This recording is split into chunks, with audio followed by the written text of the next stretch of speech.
Welcome to Bible for Modern Minds podcast.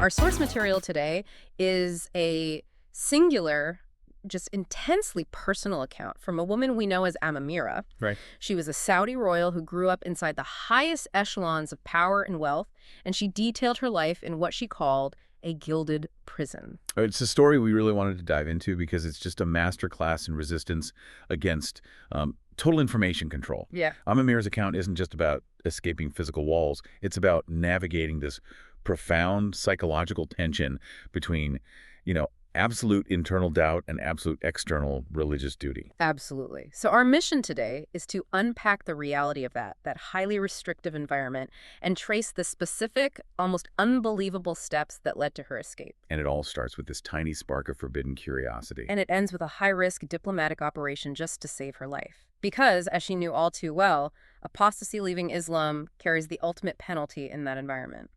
And we have to understand the foundation here first. This isn't a story about running from poverty. It's about running from a kind of perfection. Before we trace the steps to her escape, let's really establish the gravity of her reality. How did her family's unique mix of royal power and religious authority really shape the air she breathed inside those palace walls? The structure of her life was just absolute. It was far beyond what you might think of as standard national conservatism. Okay. Her father was a powerful, prominent prince, but the family's authority, it also extended deep into the religious sphere. How so? Well, she had two uncles who were high-ranking imams, and her grandfather was a very respected religious scholar. So it's all connected. It means that the strictest interpretations of Islamic law weren't just observed in their home.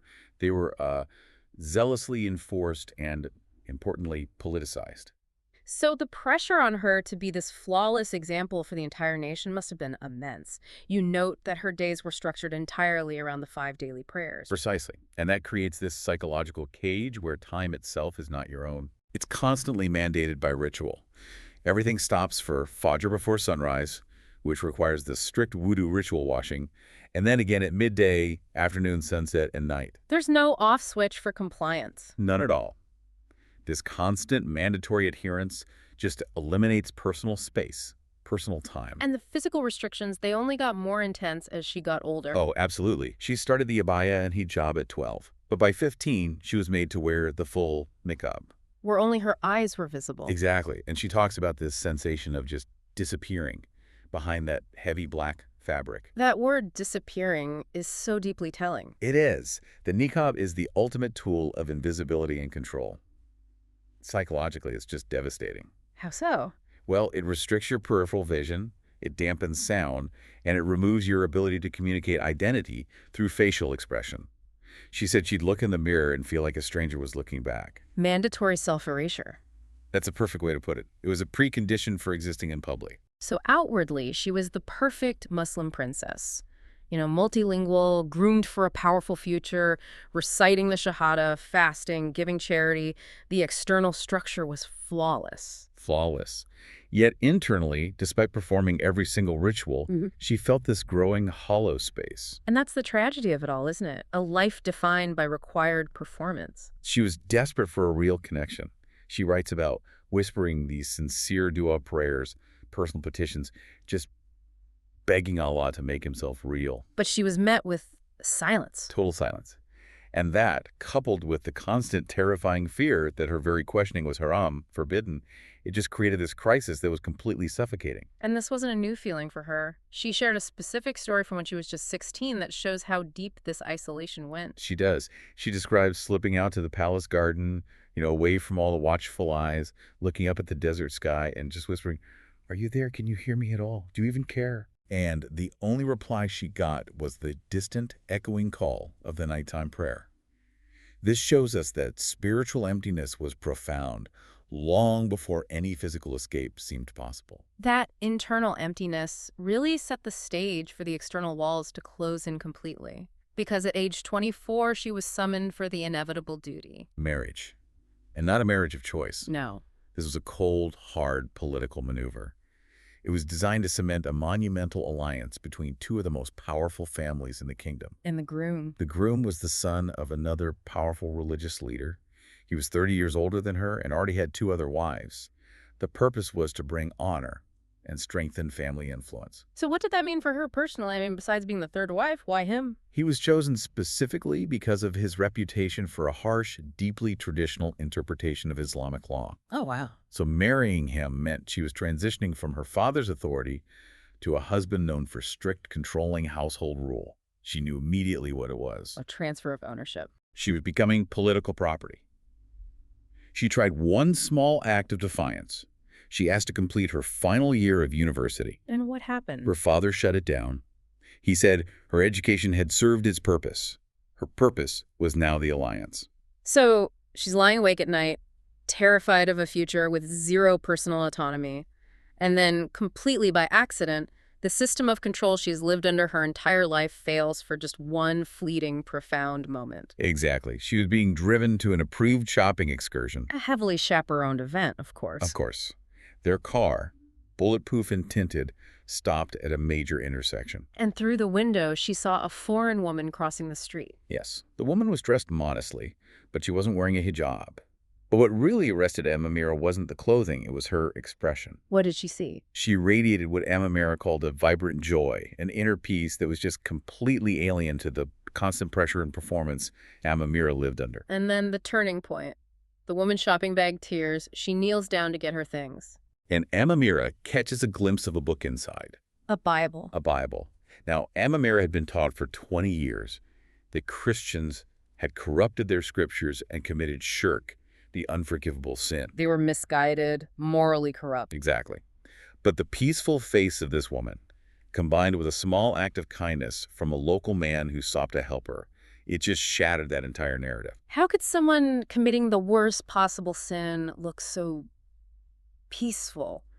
That cognitive dissonance must have been unbearable. It was the most dangerous curiosity she had ever entertained.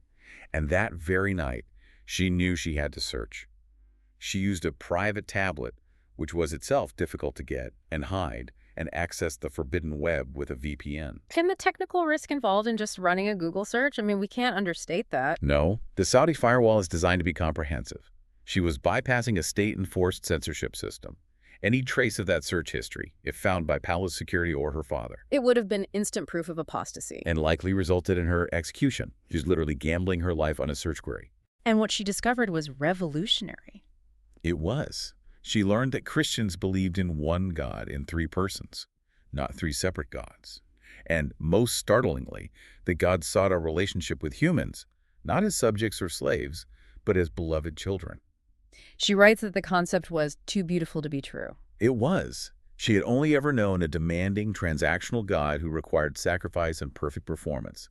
The idea of a God who desired a relationship, who offered grace, it shattered her whole worldview. And she immediately deleted all her browsing history. Immediately, she knew that the seed of doubt had been planted and that it was fatal. So she's stuck between the mortal fear of being discovered and this overwhelming need to find that truth.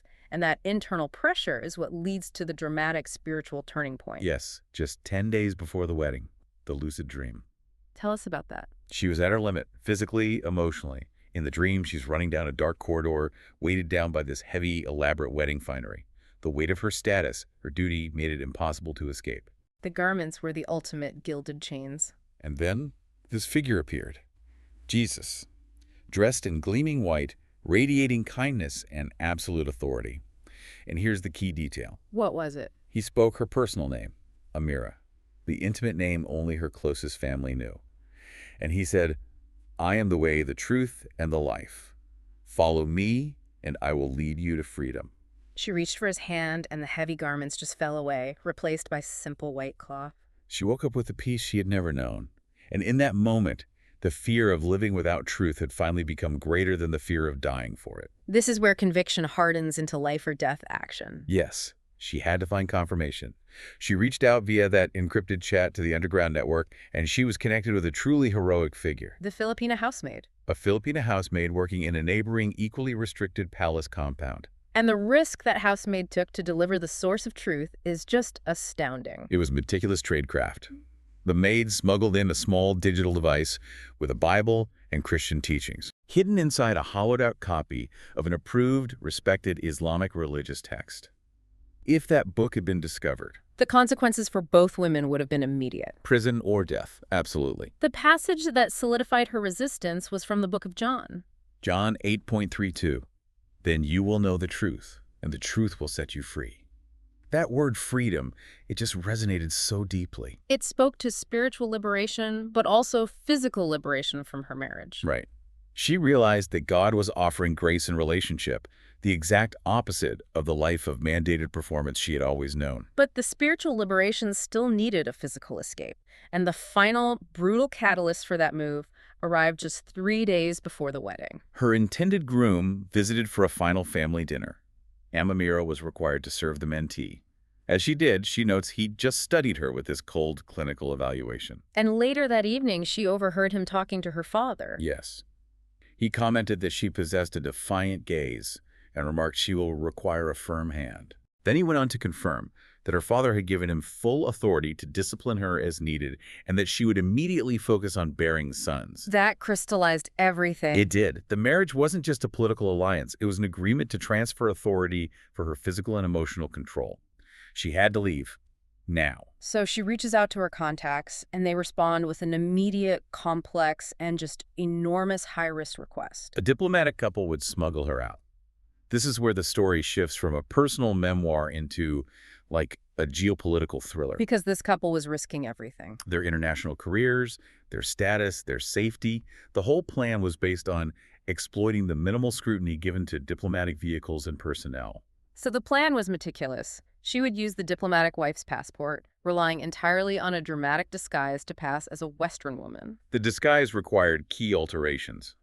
She dyed and styled her hair, wore Western clothes, glasses, and crucially colored contact lenses to shift her eye color. And the diplomatic wife herself had to hide. Completely. Yeah. Under a blanket on the floor of the car while they drove to the airport. The execution had to be flawless. It had to rely on a very tight security window. She faked a recurring migraine the morning of the escape.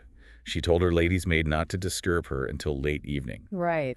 At the agreed time, she slipped out through a security weakness, a little used service entrance that her contacts had arranged, and the diplomatic vehicle was waiting. She traded her royal jewelry and clothes for the disguise in seconds. The drive to the airport was the longest part of the journey, I'm sure, but the diplomatic plates gave them cover through the early checkpoints. But the moment of greatest danger was at the very end. The final passport check. This is pure tension. I can't even imagine. The official looked at the passport photo, then at Amamira's face with the contacts and glasses, and then back to the photo. Then what did she do?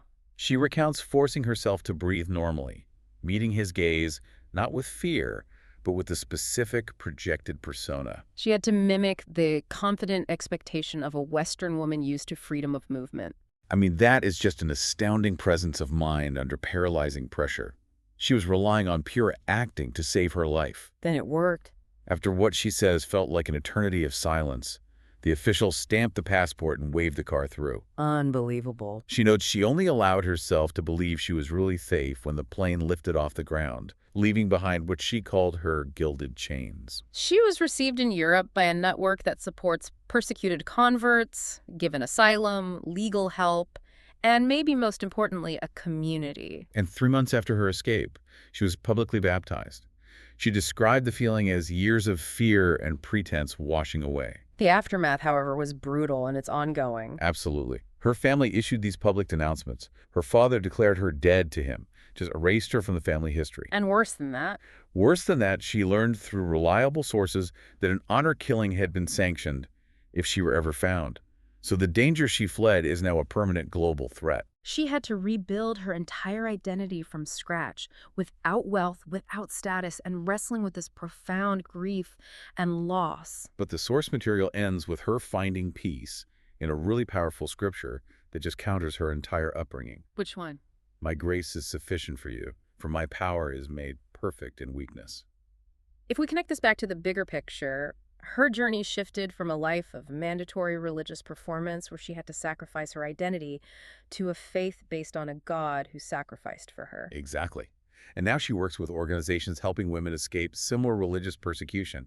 She's completing the education that was almost denied to her, and she's choosing relationship over ritual. It is a truly stunning journey from absolute confinement and enforced performance to chosen faith and freedom, especially when you think about the terrifying details of that escape plan. Oh, the passport switch, the disguise. The sheer audacity of relying on diplomatic privilege to bypass a system designed to keep her locked in place forever. This story really underscores the fundamental human need for truth over comfort, even when tradition, family, and safety all dictate silence. Yeah. And the immense resources and operational complexity required for this escape only highlight the overwhelming power of that internal conviction. And that leaves us with a final provocative thought for you to carry forward. Amamira left a life where she was guaranteed endless material luxury, political power, and relative physical safety inside her palace walls. She exchanged all of that for an identity that guarantees danger, financial precarity, and isolation from her entire family. What deep-seated transcendent human need must a person be attempting to fulfill when they choose the absolute certainty of danger over the absolute certainty of comfort and tradition? Thank you for diving deep with us.